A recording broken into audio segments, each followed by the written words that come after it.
a lifestyle. Sports cards and we live now. Jeremy Lee in the building and every guest that you ever needed. Sports cards after hours keep the hobby heated. Updates, hobby talk like you never seen it. Sports cards live and none could ever beat it. Sports cards is a lifestyle. Sports cards and we live now. Welcome to another episode of Sports Cards Live with your host, Jeremy Lee.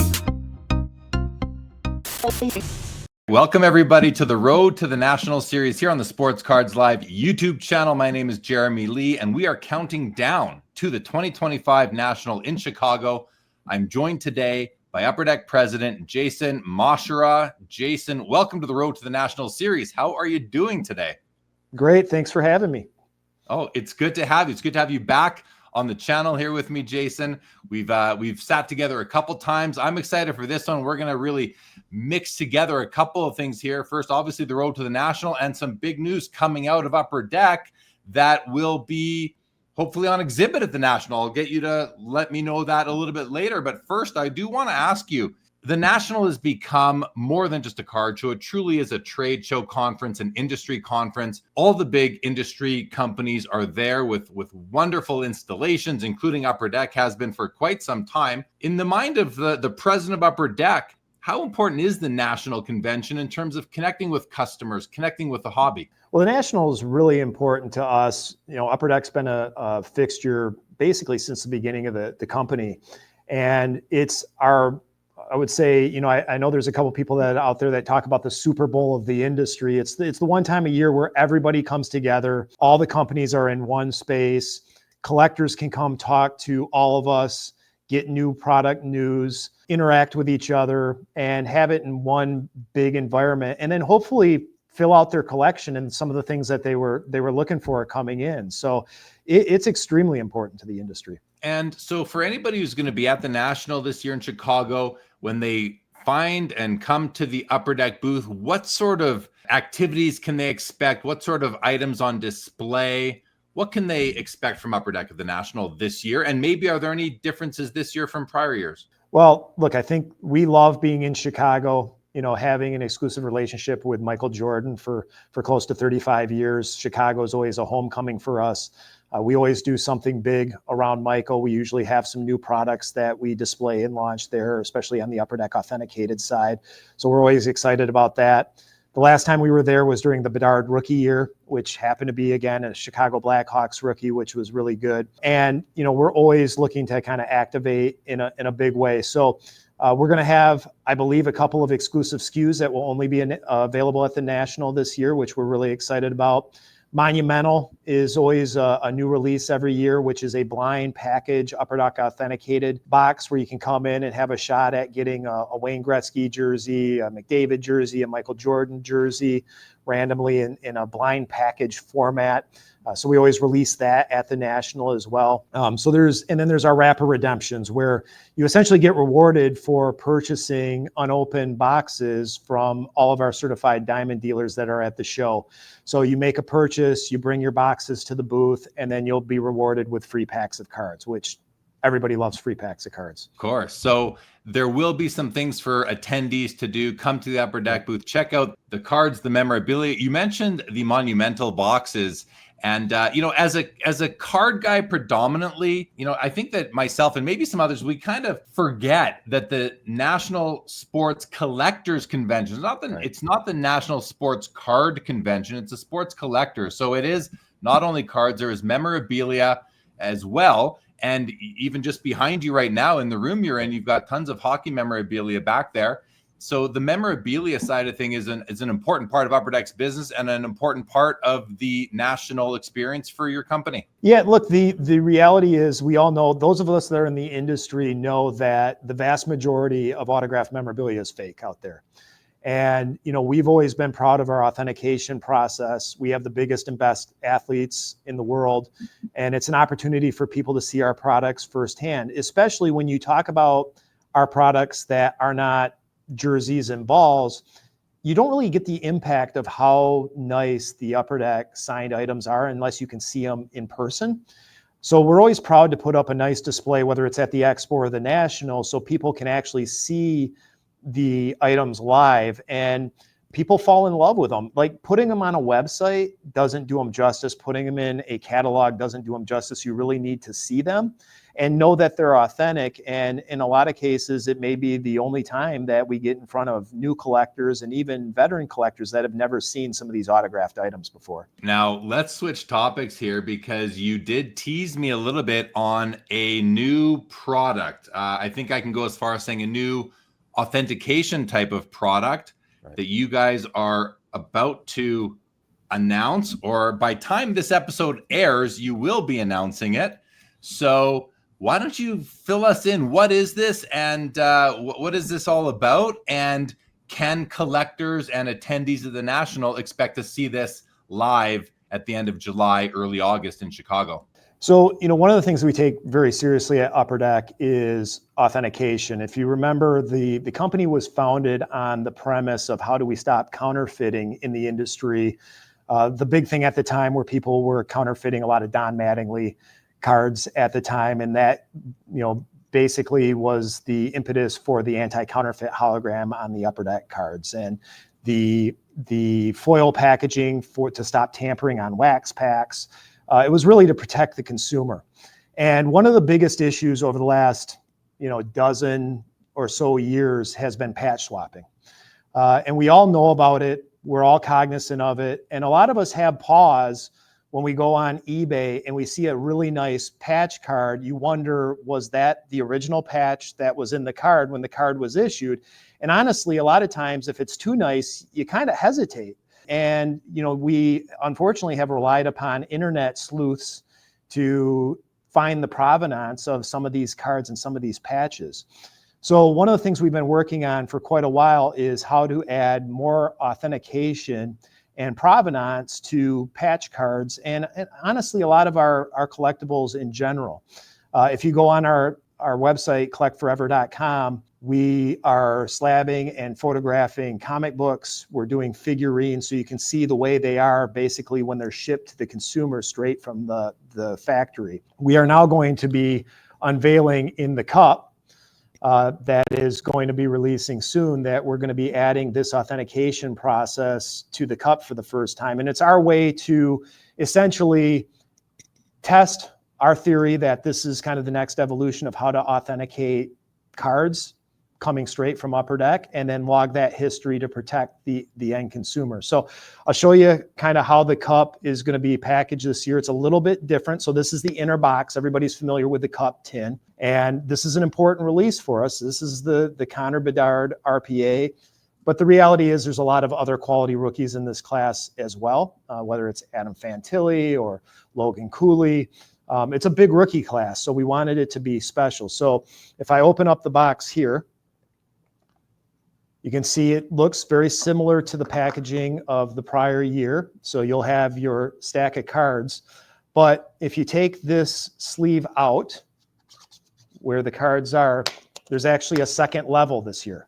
Ooh. And we wanted to call this out to make sure everybody understood that there's a second piece to this. Cover here says rookie card below. So we actually like this from a breaker standpoint, right? Because it's almost like a second opening. So you'll go through the other cards, which there'll be a lot of good cards in there, but then you have the second opening, and this is basically the RPA, the rookie patch auto that is guaranteed in every tin of the cup. And when you remove this cover, you will actually have a slabbed rookie patch auto. Now, what makes this unique and an industry first is that this patch auto has a QR code and a serial number. And if you scan the QR code, it will take you to a website called theauthority.com, and will show you all the images. It will show you several images, I believe 16 to be exact, of the card as it was issued from Upper Deck. Alternatively, if you can't scan the QR code, you can just go to theauthority.com, and there's a serial number down the side here that you can type in, and it will bring up all the images. Now, this is the first time that anybody has basically chronicled all the patches the way they were issued from Upper Deck and made it accessible to the end consumer. I think there's been technologies that have been launched over the years where they put like invisible DNA on things. The problem is you have to send them back to the manufacturer to test them. We wanted to make sure that the customer has the power to authenticate themselves. So if it's on an eBay listing, if it's on a marketplace, if you're at a show, you can quickly look it up and be able to verify, what did this card look like when it left Upper Deck's factory? That's unbelievable. So why don't we try it? I've already gone, you said theauthority.com. So I have that Right. pulled up here. Let me just share my screen quickly. All right, I'm going to bring that up here right now. So this is theauthority.com. So let's see how it works. What's the serial number on that one? I'll punch it in. We'll see what comes up. Yep, 818-245-8400. All right, let's hit go, theauthority.com. And right there, certificate number, Sean Farrell's the name of the player. There's the card information. And here's a picture of the card with the patch, just like the one you're holding in your hand. So you know that this is what card, this is serially numbered 175 out of 249. And that matches up. So you know you're getting an authentic card as packaged and distributed by Upper Deck. That's amazing. Now, I have a follow-up question I have several questions, but let me ask you this one, Jason.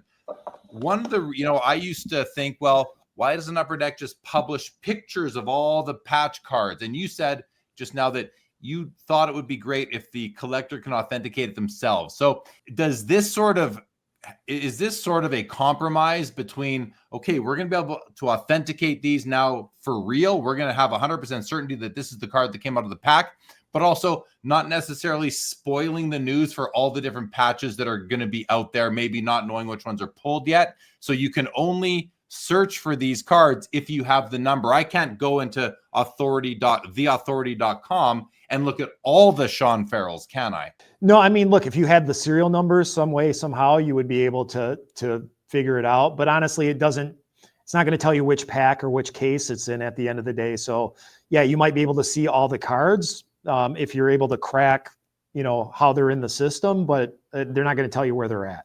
Oh, of course. But you'd be, more like to kind of say, okay, there's this many 1 colors, this many 2 colors, this many 3 colors. I think it's kind of fun to have that information leaked out 1 card at a time as they're cracked out of the boxes and shared publicly. Yeah, look, there are going to be people that have a lot of time that are going to try to figure it out, and that's okay. Right. At the end of the day, we want to make sure that people have as much information as they can with the authenticity of the cards. What other products will this be a part of? Is this something that like every patch card is going to be slabbed and authenticated by the authority, or are you just sort of starting it off with the cup? How do you guys plan to roll this out? So the thought was to start it with the cup. Honestly, there's significant added cost here. So we wanted to make sure that we had a product that we could add that cost if we needed to add a couple dollars to each tin to, get the benefit of the authentication. But also we want to see how people react to it. We want to see and get feedback because, there may be some things that people don't like about it. We just don't know at this point. We think it's the right thing. We think it's the right delivery message for the consumer. But at the end of the day, the consumer is going to decide, and they're not shy to give us feedback on it. So, we anticipate we'll get a lot of feedback, good, bad, and indifferent, and then we'll decide how we proceed from there. Our intention right now is at a minimum, it will be incorporated into the cup on an annual basis. Whether that's just the RPAs or it's expanded to every memorabilia card in the cup is still to be determined. But, look, in my perfect world, and I said this in my last time I sat with you, is we wanted a system that we could potentially apply to every card or every memorabilia card we ever make.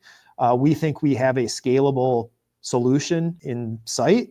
It does cost money to do, as you can imagine. Just the storage of the images costs money for anybody that knows data. So there's incremental cost, but at the end of the day, if people have more confidence in the cards and they provide more value because the provenance of the patch or the autograph or the card in general, then everything should work out in and of itself. I got to tell you, Jason, this is something that's been near and dear to my heart for almost, I think you said 12, even close to 20 years now. Yeah. And I think this is amazing. I'm so glad to see that you're investing in this, because this is what the hobby needs, is long-term security on these items.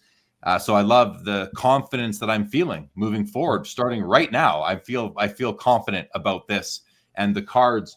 I think a lot of people might be looking at this and they saw you pulled out the Slabbed RPA. Yeah.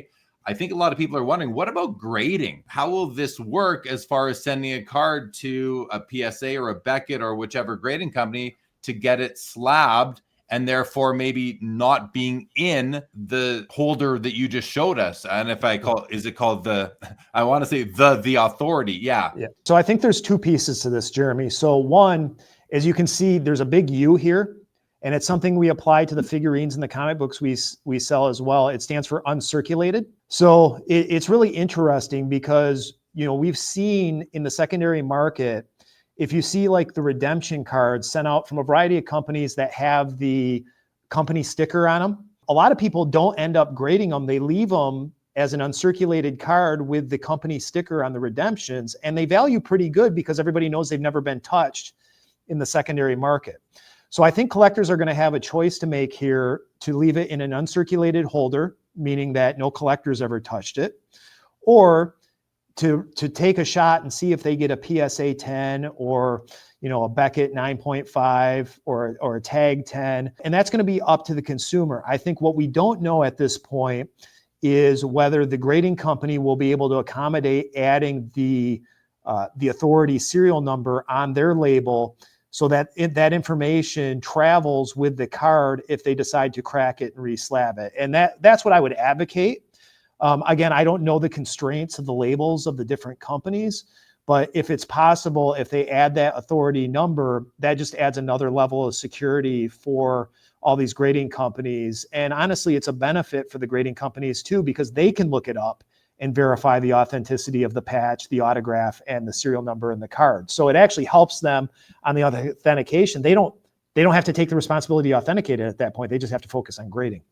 That's amazing, because they often say that they cannot guarantee the patch. They're just grading the card as it is. This is awesome, Jason.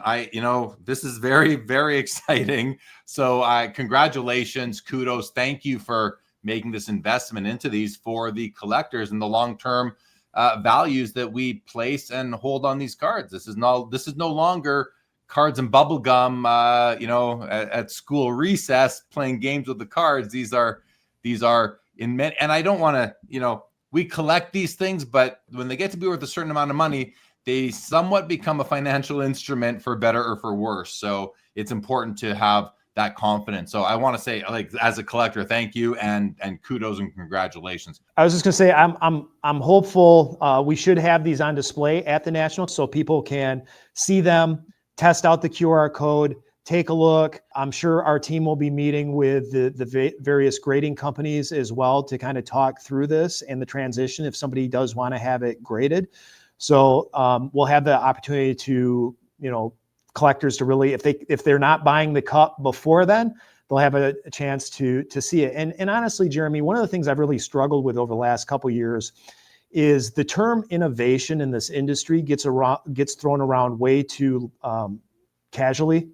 Everybody's saying everything's an innovation. The reality is we haven't seen an innovation in this industry for a few years now, a true innovation. To me, this is the first big innovation we've seen, in my opinion, and obviously I'm biased since EPAC. This is truly an innovation. I know we get focused on the innovation within the cards, which is virtually impossible these days. This is a true innovation, and we're really proud of innovating the authentication of the cards. Yeah, and I love that the collector can authenticate it themselves. It's sort of similar to looking at a PSA serial number and use it, when now that they're storing images too, you can compare it and make sure it's great. And for you guys at Upper Deck, it's not just for the patch itself, it's also for the autograph, because autographs, can be wiped and re-signed in these things or forged. So this is great. I think this is awesome. I'm so happy to hear that I'll be able to see this. If I haven't seen it already, I'll be able to see this at your booth at the National. And the National is often used by all the industry players as a place to have conversations. How can we work together? Do you think that, then at the National, are you going to perhaps be showing this to some of the grading companies, or have you already? How do you use the National to further find ways to be synergistic with other complementary services in the hobby? Well, look, the wonderful part about Upper Deck is we try to stay agnostic. One of the biggest issues in the industry right now is conflicts of interest. So we have no interest in owning a marketplace, owning a store, owning a grading company.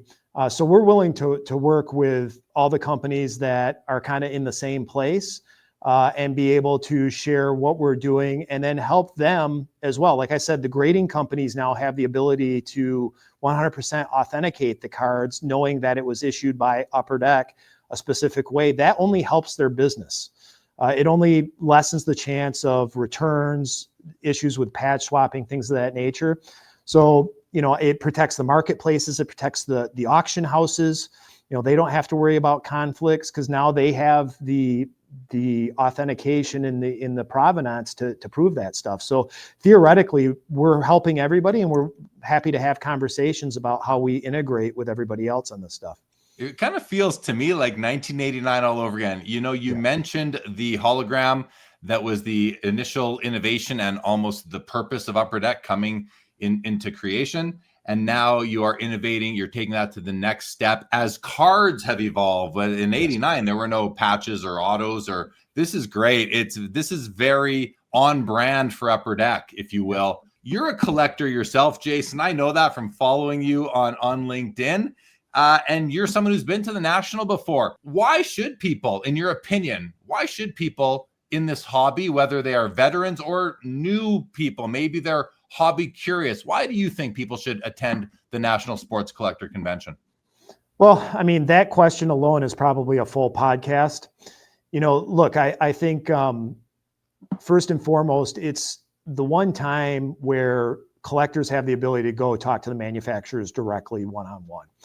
We send customer service staff there, or we call them customer care team, there to talk to customers about any concerns that they have about their cards, their outstanding redemptions, things of that nature. Our staff is there to handle those directly with customers. They can come to our booth and have those conversations. They get to see new products that are coming out. They get rewarded for buying our products with wrapper redemptions and things of that nature. And you don't have that access to manufacturers every day. Stores do, distributors do, the collectors don't. And this is their opportunity to really have that one-on-one time with the manufacturers. It's their opportunity to go get cards graded on site. Everybody's always worried about sending stuff through the mail or shipping them. You can show up, you can get them graded. You don't have to worry about anybody losing your cards in the grading process, which is fantastic. It's also the biggest show, I believe, in the world. So if you're looking for a particular card, or you've been saving your money all year for that Grail card, this is your opportunity to find it there. And honestly, I think the biggest part that, it gets discussed, but can never be highlighted enough, it's your opportunity to catch up with friends, people that you chat in chat rooms, you watch podcasts with, you listen to. This may be the one time a year you actually get to see them face to face, sit down, have a big slice of Chicago pizza, talk about stuff, trade cards, bring the cards that you've been saving for that person all year and deliver it to them and see the smile on their face. The social aspect and the community is what makes this whole thing go. It's not all the other stuff we spend so much time talking about. And that to me is probably the biggest thing, right? It's getting to make memories with people that or are meeting for the first time. You mentioned two things there that stick out. You mentioned the community aspect, and you mentioned finding a Grail. The community aspect, I talk about that a lot. I think you said that well, but I want to add one thing to the Grail. If you're hunting for a Grail card and you're going to be able to find it there, you might also be able to find a few different copies that now you can pick them up and turn them under the light and inspect them versus looking at them in two dimensions on your screen, on your phone, or being at a more regional card show and there might not be multiple copies to choose from. You do have all of those sorts of options. Are there any cards or something rare? Again, Jason, you're a collector. I know that. Is there anything that you're maybe looking forward to seeing there this year? Not at the Upper Deck booth, but other booths, maybe at an auction company or at a vendor that you like to check out every year. Anything you're hoping to see, card or otherwise? Look, there's a couple things I've been collecting quietly for a while, so I don't want to give it away because I know how people react when they know people are hunting stuff down. What I will say is I'm I'm in a strange position. So, I can't in good conscience collect a lot of Upper Deck stuff just because I think it has a strange appearance. Essentially, I never want to put the company in a position where people go, well, Jason's got all the good Upper Deck cards. So I go back and I hunt a lot of historical stuff that sets I was trying to do long before I came to Upper Deck. And in most cases are not Upper Deck sets. And that's the stuff I have fun. A lot of it is not very valuable. I'll give you one. I have been long working on a 2002 Leaf Rookies and Stars football master set. It is a terrible set. There are really no good rookies in that football year. But it's something that I enjoy, and I'm missing a couple of key cards out of that set. But it keeps me active in the hobby, and it makes it something that I can do and stay connected without creating any issues for the company. Okay. Well, I hope you find a few more pieces for that master collection there, and maybe there's different ways to collect. There's focused, there's semi-focused, and there's complete lack of focus. I touch on all of them, but are you the kind of person when you're walking around the National Sport Collectors Convention and do you have your peripherals open in case something catches your eye at a booth and you might kind of do a quick double take, like, oh, I got to go have a closer look at that. Does that happen to you when you're at the National? So a couple of interesting things from the last few nationals that I've been in. Number one, I realized if I go, I need to kind of go undercover because I get grabbed by a lot of people and I don't actually get a chance to enjoy walking around kind of, I would say, discreetly. Now I can do that at a local show. I can't do that at the National because there's just too many shops, distributors, customers, podcasters I've talked to. So usually when I go and I try to walk the National, I never make it to the tables, unfortunately. The other thing I would say is the last couple nationals that I've been to, a lot of the tables are hard to get to. It's so busy and it gets kind of, I would say, discouraging depending on where you're at. They've done a good job on some of the years of making the aisles wider so you don't have an issue. But look, the hobby's busy. The tables are busy, the show is busy, which is good for everything, but it can make it sometimes a bear to get to see that showcase that you desperately want to get to, right? And look, a lot of people are friendly. Not everybody is. Not everybody will let you through to see those tables. So for me at the National, it's a little bit tough. I don't get to walk the floor and do the discovery that I would like to. I have to save that for, I would say, more of the local shows. Let's use that sort of scenario to give advice to, again, a new collector or hobbyist who is at the show. Maybe they're coming to the National to see a certain autograph guest who they want to meet themselves, or they want their child to meet for the first time, and they may be curious about all the card table vendors, the memorabilia stuff as well. Based on the crowds and how big the hobby has gotten over the past 5-6 years, what advice could we give these new hobby curious attendees about being at the National? If you were advising a relative of yours said, hey, Jason, maybe we'll see you there. We're going to come to Chicago for the National. I want to take your nephew to go get anybody's autograph. What would you tell them so that they could have the best time possible? So it's a great question. And I hope there's some people new to the hobby that are watching this to get advice. If you want to browse the tables, I would highly advise going on Wednesday and Thursday.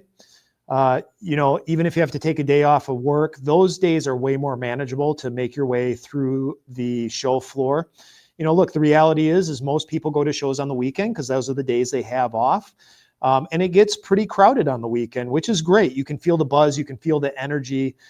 It's very exciting. But if you want to get access to all the tables and honestly have access to all the cards, the earlier the better, because cards sell over the 5 days of the National. So you want to be the first one in and try to find the card that you're looking for. If you're going for an autograph guess, my advice would be get there early, get in line early, and then be singular focused on that, because the reality is that line may take longer than you anticipate, and nothing's worse than having to wait for the autograph, and you'll be super happy to get the autograph, but you'll be disappointed if you run out of time to walk the show floor. So, generally speaking, you kind of have to plan ahead of time, I would say. So if you want to do both, I would probably plan on splitting your time up and having one day to walk the floor and one day to get that special autograph for you, your kid, your spouse, your significant other, to make sure that you get the best of both worlds. Because look, the lines can get long.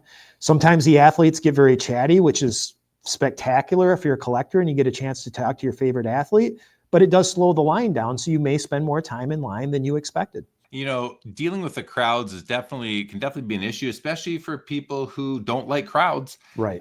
And for that, I like your advice on Wednesdays and Thursdays. They are slower because more people are working those days, as you mentioned. Also, being there early can help sometimes, but there are, especially in the Chicago venue at the Stevens Center, there are so many different routes you could take through the room. There's all sorts of different walkways. So if you're feeling yourself say you do feel yourself getting a little claustrophobic or too many people around, you can find another way. You might have to walk a longer way to where you're going, but there are other paths you can take. It's not like it's all one-way directional. So don't be intimidated by that, even though it's going to be busy, but we love it busy. You mentioned the energy. It's one of the most fun things about the show is just feeling the excitement around the hobby. What about the hobby? Hot takes. I'm asking guests on this series, Jason, if you have any hot takes about the hobby that you might want to share. Now, obviously, one of the hot takes is going to be authentication of RPAs by Upper Deck right now. That's not so much a hot take. That's just hot news. And I'm happy to break it here on this series. But what any takes on the hobby in general right now that you have? Well, the last time I was on, we talked a little bit about conflicts of interest within the industry. It's interesting. At the time, collectors had Golden, they had Card Ladder, and they had PSA.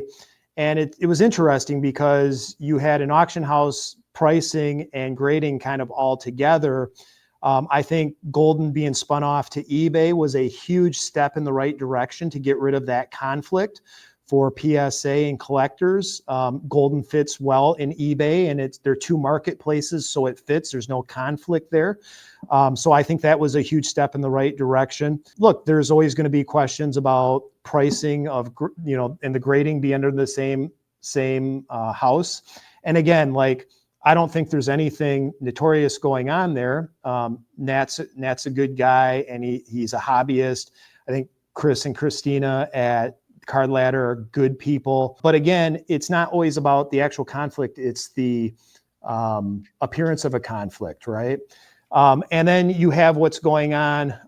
We have another company that now manufactures the cards, owns a marketplace, owns a breaking, and now has a retail store.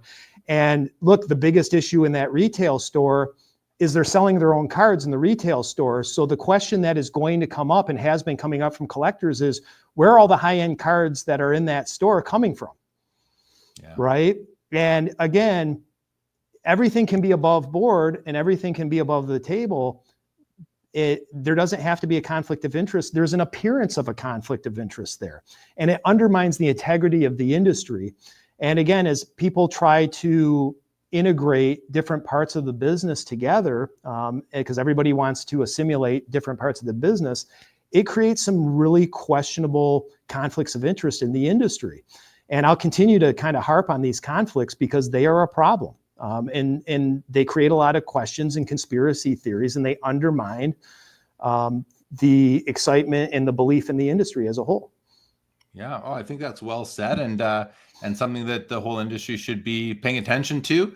So maybe I don't know, maybe you want to continue along that line of thinking for my next question, which is, do you have any insights into how the hobby may evolve between the 2025 National in Chicago and the 2026 National Sport Collectors Convention, also in Chicago? Well, look, I think one of the interesting evolutions for everybody in the sports card market is the rise of the TCG over the last couple of years. I don't think anybody expected Pokemon to essentially take over a lot of shows, a lot of showcases and shops. Pokemon's a great brand. It's been around a long time. They're a great company. But look, it almost feels a little bit like those of us who lived through the Beanie Baby invasion of the late 90s, early 2000s, where you walk into a shop and you're overwhelmed with the amount of Beanie Babies then and the Pokemon now, I don't see that slowing down anytime soon. They've got a big anniversary coming up for the company. They'll be celebrating that. There's going to continue to be a lot of heat on that side of the business as we go forward.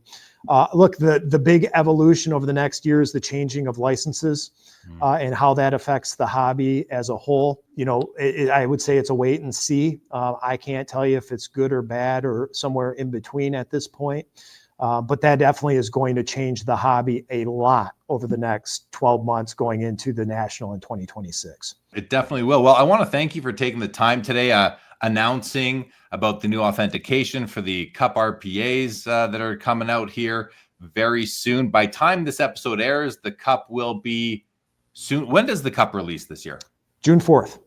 June 4th. And I think that we are going to be publishing this episode right around May the 28th or 29th. So it'll be a few more days between then and then a month or so later, 6 weeks later, we will be converging on Chicago for the National. We'll be able to see some of these Cup RPAs in their authority slabs with the serial numbers there that can be verified and authenticated on theauthority.com. That's very exciting. For people that want to follow you, let's hear more about what you have to say. What is LinkedIn the best place, and how do they find you on LinkedIn, Jason? Yeah, LinkedIn, you just look up my name, Jason Masherah, Upper Deck Company. I try to post a couple times a week. I try to use it as a way to educate, especially people who aren't collectors or familiar with our industry. I do terminology, industry terminology, because again, we're kind of jaded. We know all the terminology. A lot of people don't. I try to, break announcements there when we sign athletes or we have an innovative product coming out. So that is a good place to follow me. And then always upperdeck.com is a great place to get information. The team is doing a great job now of getting checklists updated on that site. So that should be kind of the number one place to go to get checklist. That has been a big focus for us, and other information, and making upperdeck.com a destination going forward as well. That sounds great. Thank you, Jason. Thank you for taking the time today. This is the third of 6 episodes on the Road to the National series here on the Sports Cards Live YouTube channel in partnership with the National Sports Collectors Convention. Jason Masherah, president of Upper Deck. It's been a pleasure to have you. Thank you for sharing all of your insights and experience with the audience. Thanks for your time, Jason. Hey, thank you, Jeremy. Appreciate it.